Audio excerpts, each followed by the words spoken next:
की और वो जायज़ है भारतीय जनता पार्टी का परेशान होना, क्योंकि ये भारत जोड़ो यात्रा से भारत को ही नहीं जोड़ रही है, इसने विपक्ष को भी जोड़ दिया है। और यही भारतीय जनता पार्टी के लिए सबसे बड़ी परेशानी का सबब है कि देश तो जोड़ने की जो बातें थी वो तो थी ही, लेकिन उसके साथ साथ विपक्ष भी जुट जाएगा और जुड़ जाएगा। ये भारतीय जनता पार्टी ने परिकल्पना नहीं की थी, ऐसा सोचा नहीं था कि ऐसा भी हो सकता है। तो असली परेशानी का सबब तो ये है। दूसरी जो परेशानी का सबब है राजीव जी, वो ये है कि जो अब ये अपनी मैडम स्मृति ईरानी जी दिखा रही है फोटो बार बार, असल में इसके पीछे दो कारण हैं। आपको याद होगा ये प्रधानमंत्री नरेंद्र मोदी जब अमेरिका में थे, ठीक उसी समय अमेरिका ने जो थी वो वहां अडानी के ऊपर जांच शुरू कर दी और जॉर्ज सोरोस ने अडानी के मसले को लेकर के अमेरिका में सबसे पहले आवाज उठाई थी। तो जॉर्ज सोरस का जो कोरस गाया जा रहा है, उस जॉर्ज सोरस के कोरस के पीछे अडानी है और उसके पीछे और कुछ नहीं है। इनको लगता है कि जो जांच शुरू हुई है अमेरिका में वो जॉर्ज सोरस ने शुरू करवा दी है, तो अब जॉर्ज सोरस का कोरस जो है वो गाया जा रहा है। तो भारतीय जनता पार्टी की परेशानी का सबब जो है कुल मिलाकर के जॉर्ज सोरस के पीछे यही है।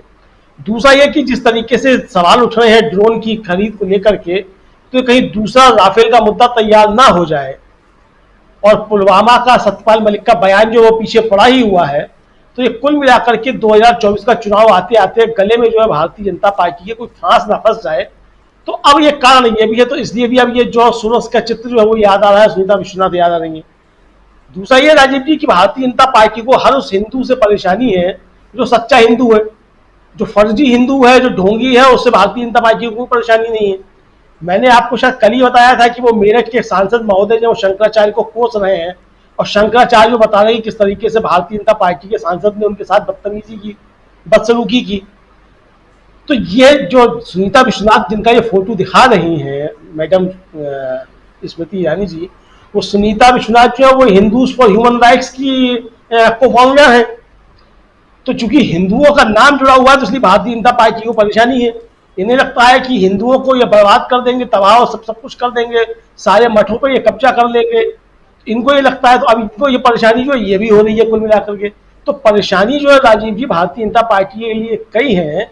और जिस तरीके से राहुल गांधी की भारत जोड़ो यात्रा सेकंड जो चल रही है जिस तरीके से, फिर खासतौर से कल ही जब राहुल गांधी के मणिपुर जाने की घोषणा आई, तो अब ये था कि इससे ध्यान किस तरीके से हटाया जाए। जब सवाल उठना शुरू हो गए तुरंत, हम लोग भी जिस समय चर्चा कर रहे थे उसके बाद तुरंत ही सवाल उठना शुरू हो गए कि राहुल गांधी तो जो है वो अमेरिका से आने के बाद तुरंत मणिपुर जाने की बात कर रहे हैं।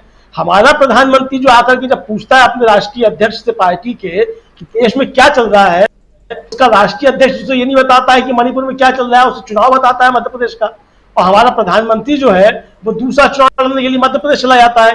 यानी जब कर्नाटक का चुनाव चल रहा था, मणिपुर उस समय भी चल रहा था, हमारा प्रधानमंत्री उस समय भी चुनाव में व्यस्त था, और अमेरिका से जब लौट के आया है हमारा प्रधानमंत्री तब भी चुनाव में व्यस्त है। तो ये सारी चीजें जो है भारतीय जनता पार्टी को परेशान कर रही है। तो इस तरीके से किस तरीके से ध्यान हटाया जाए, उसके पीछे ये सब चीजें चल रही हैं। तो इसीलिए अब जो जॉर्ज सोरोस से पुराना फोटो लेकर के आया है। आपने भी कहा कि भाई अमित मालवीय जी इस फोटो ट्वीट कर चुके 3 जून को, पहले ही जब राहुल गांधी थे अमेरिका में उसी समय। तो स्मृति ईरानी जी को अब क्या जरूरत पड़ गई थी? तो मतलब क्या ये समझते हैं कि अमित मालवीय जो है स्मृति ईरानी के सामने कमजोर है, कि उनके उठाए मुद्दे जो है उस पर चर्चा नहीं होगी, स्मृति ईरानी आएंगी तभी मुद्दे उठेंगे?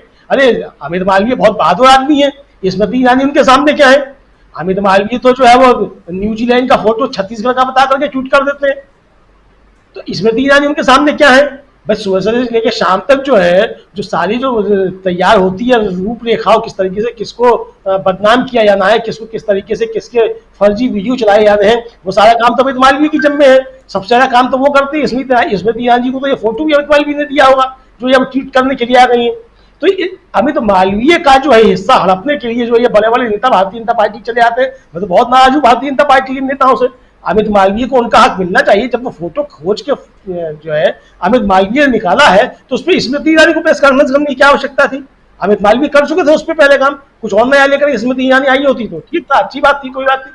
पहल की भारतीय जनता पार्टी का अंदरूनी मसला है, कौन किसका हक मार रहा है हम सब इस पर नहीं जाना चाहते, क्योंकि अपनी हर पार्टी की अपनी जो है वो होती है, रणनीति होती है, और उनका एक सिस्टम होता है कि वहाँ कौन किस तरीके से काम करता है। अब स्मृति ईरानी जी आ गई अमित मालवीय जी का हक मारने के लिए, तो अमित मालवीय जी स्मृति ईरानी से आकर के हम उसमें बीच में कौन होते हैं? लेकिन इतना आपत्ति हम जरूर उठाएंगे कि जिस फोटो को अमित मालवीय जी ट्वीट कर चुके हो, सवाल उठा चुके उस पर अभी स्मृति ईरानी ने उसमें कुछ नया जोड़ा होता तो बात थी कि इसमें कोई आपने कुछ नया जोड़ दिया, आप पुरानी चीज को लेकर क्या गई। तो कुल मिला के राजीव जी मुझे लगता यही है कि एक तो आजादी का मसला, दूसरा जिस तरीके से व्हाइट हाउस ने जवाब दिया सबरीना सिद्दीकी के मसले पे, उससे भी ये लगा, संदेश ये गया कि ये सीधा सीधा जो प्रधानमंत्री नरेंद्र मोदी को जवाब दिया गया है। क्योंकि भारतीय जनता पार्टी में प्रधानमंत्री नरेंद्र मोदी के सामने किसी की कोई हैसियत नहीं है, बिना उनके आदेश को पत्ता भी नहीं हिलता भारतीय जनता पार्टी के अंदर, जो भी करते हैं वो प्रधानमंत्री करते हैं।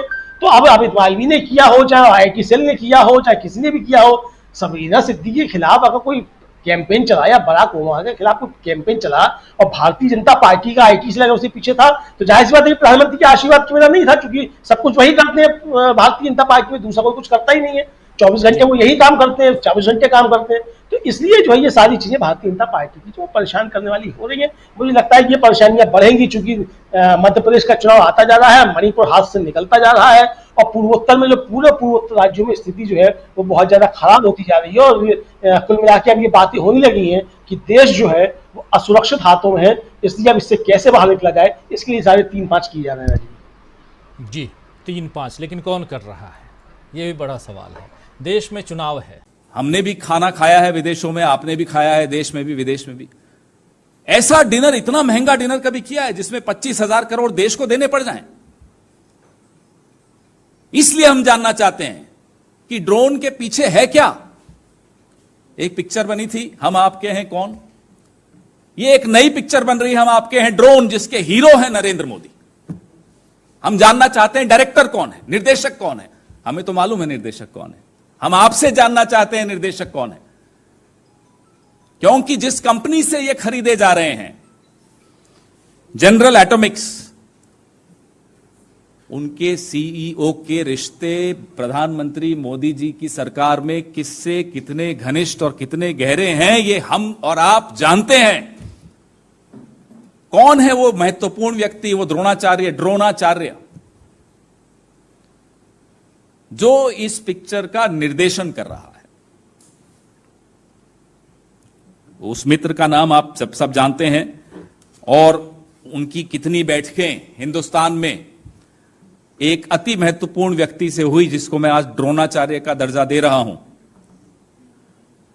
अब आप खुद आगे की जानकारी एकत्रित कीजिए, और मैं उम्मीद करता हूं कि जब आप इस तरह की कोई स्टोरी करेंगे और आप पर जब हमले होंगे आईटी सेल द्वारा, तो जैसे व्हाइट हाउस ने वहां की पत्रकार की रक्षा में उतरा, प्रधानमंत्री भी आपकी रक्षा जरूर करेंगे। आप पर हमले आईटी सेल द्वारा नहीं होने देंगे। हमारे चैनल से जुड़े रहने के लिए YouTube पर टाइप करें DB लाइव, सब्सक्राइब बटन को क्लिक करें और बेल आइकन को दबाना ना भूलें, ताकि खबरें आप तक पहुंचती रहें। देखते रहिए DB लाइव, क्योंकि यहाँ हैं खबरें लगातार।